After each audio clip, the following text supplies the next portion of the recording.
And welcome to exam clear. My name is Richa और हम आपके लिए लेकर आए हैं एक वोकैबुलरी कोर्स जिससे हम आपको 10,000 प्लस वोकैबुलरी वर्ड्स सिखाने वाले हैं। तो आई होप आप सबको मजा आएगा। तो चलिए शुरू करते हैं सेशन। तो आज का जो हमारा फर्स्ट वर्ड है वो है अर्ज। ये आप देख सकते हैं यहाँ पर पहला वर्ड है हमारा अर्ज। तो इसकी जो टाइप है यानी कि इसकी जो फॉर्म है वो है नाउन भी और वर्ब भी। तो ये नाउन और वर्ब दोनों के ही अंडर आता है। आप इसकी प्रोनाउंसिएशन यहाँ पर से देख सकते हैं, ये लिखा है अर्ज। देखिए अच्छी तरीके से देख लीजिए, मैंने यहाँ पर इसीलिए लिख रखा है। इसको हम प्रोनाउंसिएट करेंगे मतलब बोलेंगे अर्ज। ठीक है, तो चलिए इसकी जो सिनोनिम्स वो हम देख लेते हैं। सिनोनिम पहला है रिक्वेस्ट, दूसरा है एडजुरेशन, थर्ड को हम बोलेंगे इंट्रीट, फोर्थ को हम बोलेंगे सॉलिसिटेशन और फिफ्थ को बोलेंगे एपिक्लेसिस। ठीक है, तो चलिए सबसे इंपॉर्टेंट चीज यानी कि इसका मीनिंग हम देख लेते हैं। तो अर्ज का मीनिंग है ट्राई अर्नेस्टली और persistently to persuade someone to do something. ठीक है, तो इसको अगर हम हिंदी में देखें तो इसका मतलब हो सकता है कि किसी को रिक्वेस्ट करना, किसी से निवेदन करना, मतलब हम किसी बात को मनवाने के लिए किसी से रिक्वेस्ट कर रहे हैं। वहीं यहाँ पर इंग्लिश में लिखा है ट्राई अर्नेस्टली और persistently to persuade someone to do something, मतलब किसी से हम कुछ करवाने के लिए बहुत ही ज्यादा मिन्नतें कर सकते हैं या रिक्वेस्ट कर सकते हैं। अच्छे से बोल रहे हैं, हम उससे निवेदन कर रहे हैं अपना काम करवाने के लिए। तो हम सिंपल कह सकते हैं कि अर्ज इज इक्वल टू रिक्वेस्ट। तो चलिए इसे अच्छी तरीके से समझने के लिए हम इसे सेंटेंस में देख लेते हैं। तो सेंटेंस हुआ day before yesterday I urged all the viewers to be patient.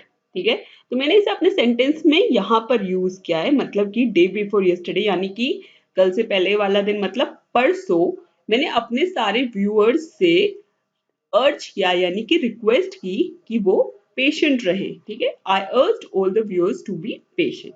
तो चलिए बिना टाइम वेस्ट नेक्स्ट वर्ड है हमारा कम्यूट। कम्यूट जो है इसकी फॉर्म नाउन भी है और वर्ब भी है।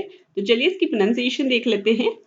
क म्यूट, ये देखिए अलग अलग लिखा हुआ है ताकि आपको अच्छे से समझ आए।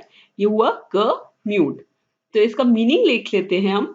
अ regular journey of some distance between one's home and place of work, मतलब कि नियमित जो जर्नी है हमारी, नियमित यात्रा है अपने घर से वर्क प्लेस तक या फिर वर्क प्लेस से घर तक, उस यात्रा करने को हम कम्यूट कह सकते हैं या फिर उस यात्रा को हम कम्यूट कहते हैं। तो चलिए इसका यूज देख लेते हैं। हमने सेंटेंस में से किस तरीके से यूज किया है। The inauguration of the flyover will make easy the commute, मतलब कि जो फ्लाईओवर बन गया है अब उसका हम इनॉग्रेशन जो हुआ है उससे क्या होगा, कम्यूट मतलब आना जाना इजी हो जाएगा अब। ठीक है, तो चलिए अगला वर्ड देख लेते हैं। अगला वर्ड है हमारा इंटरवेंशन। और इंटरवेंशन जो है वो है नाउन। वैसे अगर इसको एक पता करने का तरीका और भी है कि ये नाउन है कि नहीं, ये देखिए ये TION, मतलब कि किसी वर्ड का अगर सफिक्स में TION लगा है, सफिक्स मतलब कि किसी वर्ड के पीछे सब लगा है जो, यानी कि TION लगा है मतलब वो नाउन है। ठीक है, तो इसका जो प्रोनाउंसिएशन है ये देखिए इंटरवेंशन, मतलब इकट्ठे पढ़ेंगे तो आप ये हुआ इंटरवेंशन। तो इसके जो सिनोनिम्स हैं वो है इंटरफेरेंस, इंटरवीन, इंटरपोजिशन, कॉग्निजेंस, ऑब्ट्रूजन। देखिए सिनोनिम्स से एक चीज हमें याद करना और भी आसान होता है कि कई बार वर्ड नहीं हमको याद रहता क्योंकि वर्ड हार्ड होता है, लेकिन जो सिनोनिम्स हैं वो इजी होते हैं। तो इंटरफेरेंस का मीनिंग आई होप सबको पता होगा, तो उससे ही आप समझ सकते हैं कि इंटरवेंशन का मीनिंग क्या होगा। ठीक है, तो इसका मीनिंग हम देख लेते हैं। द एक्शन और प्रोसेस ऑफ इंटरवीनिंग, मतलब कि किसी चीज में दखलंदाजी करना। ठीक है, किसी चीज को रोकना, इंटरफेयर करना उसमें, उसको कहते हैं हम इंटरवेंशन। तो चलिए हम इसके यूज देख लेते हैं, हमने सेंटेंस में किस तरीके से इसे यूज किया है। I don't like anyone's intervention और इंटरफेरेंस व्हेन आई स्टडी। मतलब कि जब मैं पढ़ता हूं तो मुझे किसी का इंटरवेंशन या फिर कह सकते कि इंटरफेरेंस नहीं पसंद है। तो हमारा जो फोर्थ वर्ड है वो है अबोरेंट। अबोरेंट जो है वो एडजेक्टिव है, ठीक है, इसकी फॉर्म एडजेक्टिव है। चलिए हम इसकी प्रोनाउंसिएशन देख लेते हैं। अब हो रेंट, इसको इकट्ठे पढ़ेंगे तो ये हुआ अब हो रेंट। ये देखिए अच्छे तरीके से समझ आ रहा है यहाँ पर, अब हो रेंट। चलिए हम इसका मीनिंग देख लेते हैं। तो इसका मीनिंग है इंस्पायरिंग डिस्गस्ट एंड लोथिंग। मतलब कि कोई चीज बहुत ही घृणित होना, घिनौना, उसे हम कहते हैं अबोरेंट। ओके, अच्छी तरीके से याद रखिएगा, घृणित होना या फिर घिनौना, इस चीज को हम अबोरेंट कहते हैं। चलिए आप इसके सिनोनिम्स देख लेते हैं, जो कि पहला है हिडियस, दूसरा है डेस्पिकेबल, थर्ड है हिनियस, फोर्थ है लोथसम, फिफ्थ है ओडियस, फिफ्थ है एग्जिक्रेबल एंड सिक्स्थ इज अट्रोशियस। ठीक है, चलिए हम इसका यूज देख लेते हैं सेंटेंस में किस तरह किया गया है। The alleged was accused of murder which the court said was an abhorrent act. चलिए इस सेंटेंस में और भी दो वर्ड्स हैं, हम उसके मीनिंग्स भी देख लेते हैं। अलीज्ड यानी कि अलीज्ड कौन होता है, जिसके ऊपर अपराध अभी साबित नहीं हुआ है, उसे हम अलीज्ड कह देते हैं।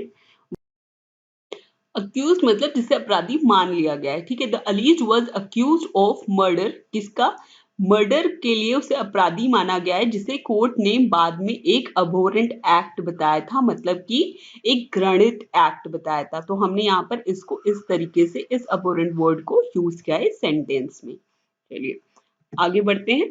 तो हमारा जो फिफ्थ वर्ड है वो है कर्ब, ठीक है। और कर्ब की जो फॉर्म है वो वर्ब और नाउन दोनों है। प्रोनाउंसिएशन आप यहां से देख सकते हैं, कर्ब। चलिए हम इसका मीनिंग देख लेते हैं।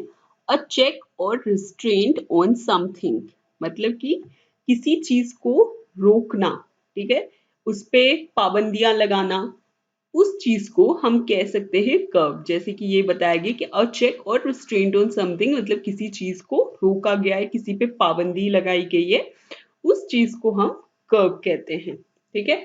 तो चलिए इसके सिनोनिम्स देख लेते हैं।